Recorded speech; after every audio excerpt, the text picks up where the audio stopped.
Dacă până acum pensionarii făceau împrumuturi toamna și iarna pentru a avea bani de medicamente și pentru încălzire pe perioada rece, iată că viața este din ce în ce mai grea în municipiul unde Gherghe este primar, fostul milițian, traseist politic.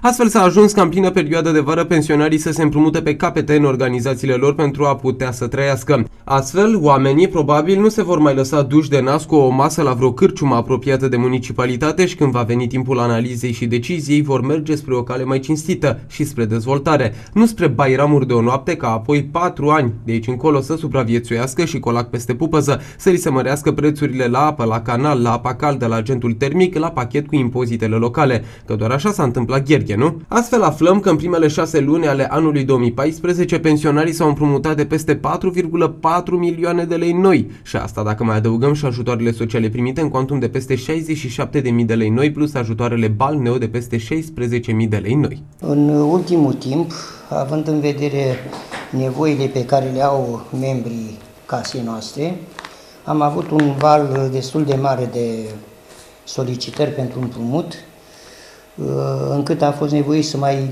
desfințăm niște depozite ca să putem să le satisfacem doleanțele. Dacă vreți așa numeric, la 31 iulie 2014 s-au acordat 1709 de împrumuturi în valoare de 4.436.680. Deci o sumă, zic eu, destul de considerabilă. În afară de aceste împrumuturi pe care le-am făcut, le-am acordat și ajutoare balneare și ajutoare sociale. Având în vedere că am mărit plafonul de ajutor social de la 500 de lei la 600 de lei. Conform celor care efectuează împrumuturi către pensionari, numărul celor care nu se descurcă cu banii în orașul Păstorii de Gherghe și în județul până nu de mult condus de apropiatul său penal, Duicu, cel care lua peste 70% din banii sănătății mehedințene de a ajuns spitalul județean cu conturile blocate și oamenii să-și cumpere medicamente, a crescut.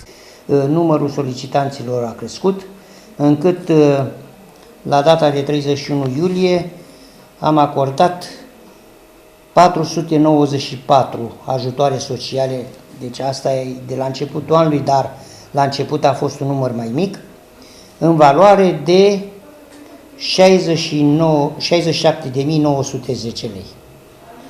Față de planificatul de 61.250, a crescut cu 6.660 de lei.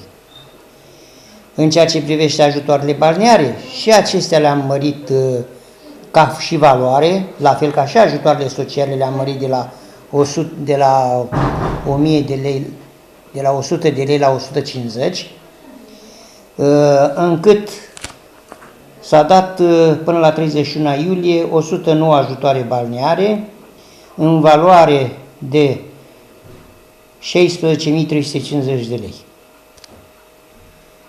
Un plus de 9.900 de lei față de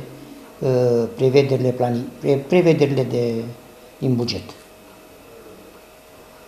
Spuneți-mi, vă rog frumos, dacă comparativ cu perioada similară a anului trecut, împrumuturile sunt în creștere, ajutoarele acordate? Împrumuturile sunt în creștere, ajutoarele sunt în creștere și din cauza asta și aceste plusuri, sunt diferențele de valori, sunt crescute.